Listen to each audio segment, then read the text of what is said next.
दोस्तों अभी तक चाइना जो कि अपने प्रोडक्ट्स को यूएस के अंदर सेल कर पा रहा था, लेकिन जब से यहाँ पर चाइना के ऊपर यूएस ने टैरिफ इम्पोज किया है, तब से यहाँ पर चाइना के लिए अपने प्रोडक्ट्स को यूएस के अंदर सेल कर पाना डिफ़िकल्ट होता जा रहा है। और इस सिचुएशन को टैकल करने के लिए हमें कल के दिन चाइनीज़ पार्लियामेंट के अंदर इमरजेंसी मीटिंग देखने मिली है, जहाँ पर चाइना प्लान कर रहा है बिलियंस ऑफ डॉलर मार्केट के अंदर इंजेक्ट करने का, जिससे कि चाइना यहाँ पर अपनी इकोनॉमी को बूस्ट कर पाए, जिसको लेकर इस वीडियो के अंदर हम डिस्कस करेंगे और साथ ही में समझने की कोशिश करेंगे कि किस तरीके से इसका इम्पैक्ट हमें फाइनेंशियल मार्केट्स में देखने मिल सकता है। दोस्तों यहाँ पर हर एक कंट्री के ऊपर डिफरेंट, अगर हम टैरिफ की बात करते हैं जैसे इम्पोज किया गया अमेरिका की तरफ से, जहाँ पर चाइना के ऊपर 20% के अराउंड यहाँ पर टैरिफ इम्पोज किया गया है। इंडिया से कंट्री के ऊपर अगर हम रेसिप्रिकल टैरिफ की बात करते हैं, जहाँ पर यूएस 100% तक का टैरिफ इम्पोज कर सकता है।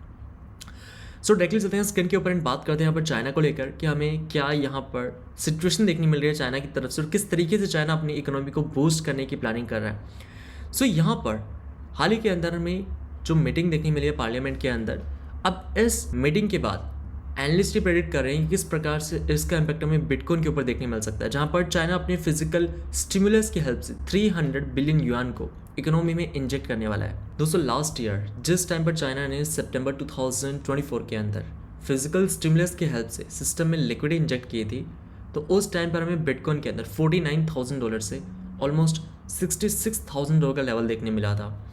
ये हम बात कर रहे हैं 2024 की। अब यहाँ पर जब हम बात करें फिजिकल स्टिमुलस की, तो फिजिकल स्टिमुलस का मतलब है कि गवर्नमेंट यहाँ पर फ्रेश पैसे को प्रिंट करने की बजाय इकोनॉमी के अंदर इंटरेस्ट रेट को कम कर रही है, एंड इंटरेस्ट रेट को कम करने के साथ ही में यहाँ पर गवर्नमेंट टैक्सेस को भी कम कर देती है, जिससे कि यहाँ पर लोग मार्केट के अंदर स्पेंड करें। तो स्पेंडिंग को बढ़ाने के लिए या इकोनॉमी को बूस्ट करने के लिए गवर्नमेंट टैक्स को कम करती है, यहाँ पर हमें इंटरेस्ट रेट के अंदर डिक्लाइन देखने मिलता है। और साथ ही में यहाँ पर जो 300 बिलियन युआन की हम बात कर रहे हैं, जिसे यहाँ पर ट्रेजरी बॉन्ड्स की तरफ से इशू किया गया गवर्नमेंट की तरफ से, और ये पैसा लगाया जाएगा इकोनॉमी को बूस्ट करने के लिए। साथ ही में यहाँ पर हमें कल के दिन जो पार्लियामेंट के अंदर जो मेजर डिसीजन देखने मिला है, जिसकी वजह से यहाँ पर मार्केट के अंदर अभी कॉन्फिडेंस हमें देखने मिल रहा है। और अगर आप देखें तो अगर हम बिटकॉइन की बात करते हैं, सो अगर हम यहाँ पर डेली टाइम फ्रेम पर देखते हैं, तो कल जिस टाइम पर बिटकॉइन ट्रेड कर रहा होता है यहाँ पर $86,000-85,000 के ऊपर, तब से लेकर अभी बिटकॉइन आ चुका है $92,000 के ऊपर। एंड इसके पीछे क्या रीज़न है, जो पार्लियामेंट के अंदर हमें यहाँ पर स्टेटमेंट देखने मिली है। इस वीडियो को मैं प्ले करता हूँ, देन उसके बाद हम डिस्कस करेंगे डिटेल के अंदर। China's parliament is holding its annual meeting under the shadow of US tariffs. With President Xi Jinping looking on, lawmakers on Wednesday committed extra money to boost the economy. China will now issue some $179 billion in special bonds to lift growth. That includes money to subsidize purchases of electric vehicles, appliances and other goods. 一年来，面对外部压力加大。 Premier Li Qiang said the country faced increasing external pressures. Since coming to power in January, US President Donald Trump has added 20% to existing tariffs on Chinese goods. China's average tariff on our products is twice what we charge them. And economists bet there could be more to come. China on Tuesday shot back with its own duties on US exports, and the mounting trade war has put pressure on Beijing to take new stimulus measures. China also faces headwinds including weak household spending and a debt-laden property sector. Even so, Li said the country would set the same growth target as last year. 今年发展主要预期目标是 The key expected development targets for this year are economic growth of around 5%, an urban unemployment rate surveyed at around 5.5%, over 12 million new urban jobs, a consumer price increase of around 2%, resident income growth in line with economic growth, and a basically balanced international balance of payments. Since the pandemic, China has bet on what it calls new productive forces, pouring money into things like advanced manufacturing. But economists have urged Beijing to do more to reduce the country's dependence on exports. On Wednesday, Li said the government would take steps to boost household spending, currently far below the global average. However, he offered no timeline for the measures. Well दोस्तों, यहाँ पर China जहाँ पर जिस तरीके से अभी के टाइम पर एक्सपोर्ट के ऊपर डिपेंड कर रहा था, तो ये अपने एक्सपोर्ट के ऊपर डिपेंडेंसी को कम करने के लिए यहाँ पर अगर हम देखते हैं ऑलमोस्ट 179 बिलियन यूएस डॉलर, जो कि युआन के अंदर बनता है 1.3 ट्रिलियन युआन। अब इतना फ्रेश लिक्विडिटी चाइना का सेंट्रल बैंक 2025 के अंदर इशू करने वाला है। जब हम बात करते हैं बीजिंग की, बीजिंग जो कि यहाँ पर चाइना का सेंट्रल बैंक है, जिस तरीके से यूएस के अंदर फेडरल रिजर्व है, उसी तरीके से जब हम बात करते हैं चाइना के सेंट्रल बैंक की, जो कि पीपल्स बैंक ऑफ चाइना, जिसको हम शॉर्ट के अंदर बीजिंग भी बोल सकते हैं। अब वहाँ का central bank 180 billion US dollar इस साल इशू करने जा रहा है उनके यहाँ पर लॉन्ग टर्म ट्रेजरी बॉन्ड्स के अंडर में।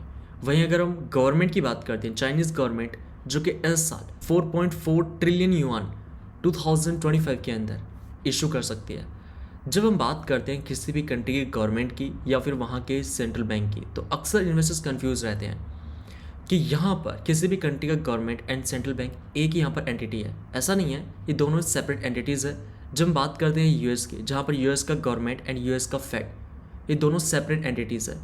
तो अगर यहाँ पर गवर्नमेंट को मार्केट के अंदर फ्रेश लिक्विडिटी प्रिंट करना है, तो उन्हें यहाँ पर फेड से डिस्कस करना होता है। और फेड यहाँ पर एक सेपरेट एंटिटी है जो कि यहाँ पर खुद से डिसीजन लेता है किस टाइम पर हमें मॉनेटरी पॉलिसीज लेकर आने, किस टाइम पर हमें टाइटनिंग करनी, किस टाइम पर हमें ईजिंग करनी सिस्टम के अंदर। अब यहाँ पर चाइना का सेंट्रल बैंक एंड वहाँ की गवर्नमेंट जो कि टोटल 2025 के अंदर 1.3 एंड 4.4 जो कि बनता है 5.7 ट्रिलियन युआन। एंड अगर हम यूएस डॉलर में देखते हैं, जो कि यहाँ पर अप्रोक्सीमेटली बनता है 1 ट्रिलियन यूएस डॉलर, अगर आप 300 बिलियन युआन को भी कंसिडर करते हैं, जो कि यहाँ पर गवर्नमेंट अपनी फिजिकल स्टिमुलस की हेल्प से बॉन्ड इशू करके मार्केट के अंदर ये पैसा इकोनॉमी को बूस्ट करने के लिए अंदर लगाएगी। अब चाइना जिस तरीके से अपनी इकोनॉमी को बूस्ट करने का प्लान कर रहा है, जहाँ पर ये फिजिकल स्टिमुलस की हेल्प भी ले रहे हैं, साथ ही में यहाँ पर ये मॉनेटरी स्टिमुलस की हेल्प ले रहे हैं। जहाँ पर मॉनेटरी स्टिमुलस के बारे में बात कर चुके हैं, जहाँ पर किसी भी कंट्री के अंदर जब फ्रेश पैसा प्रिंट किया जाता है, और वहीं पर अगर हम बात करते हैं फिजिकल स्टिमुलस की, जहाँ पर चाइना इंटरेस्ट रेट को कम कर रहा है, टैक्सेस को कम कर रहा है, और स्टिमुलस के अंदर गवर्नमेंट यहाँ पर बॉन्ड्स को इशू कर दिया फंड रेज करने के लिए।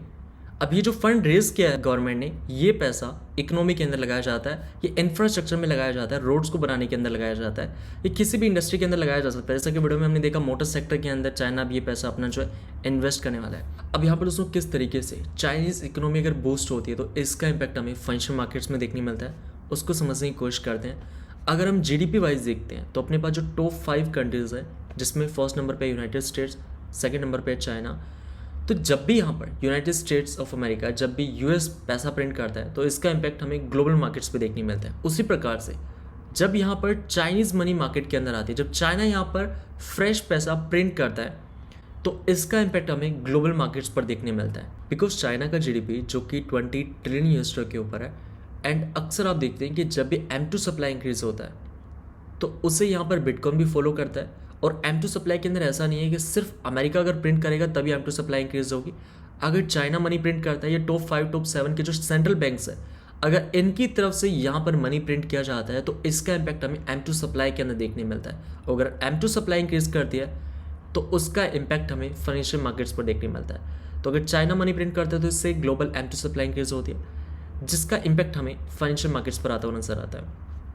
सो अभी के टाइम पर इस बात का ध्यान रखें, चाइना यहाँ पर 2025 के अंदर 1 ट्रिलियन यूएस डॉलर, जो कि युआन के अंदर बनता है 5.7 ट्रिलियन युआन, इतना यहाँ पर फ्रेश लिक्विडिटी मार्केट के अंदर इंजेक्ट करने का प्लान कर रहा है। एंड चाइनीज़ पार्लियामेंट के इस मीटिंग के बाद अगर हम बिटकॉइन को देखें, जहाँ पर बिटकॉइन ट्रेड कर रहा होता है $81,000 के ऊपर, एंड लास्ट 24 आवर्स के अंदर हमें बिटकॉइन में 13% का इंक्रीमेंट देखने मिला है।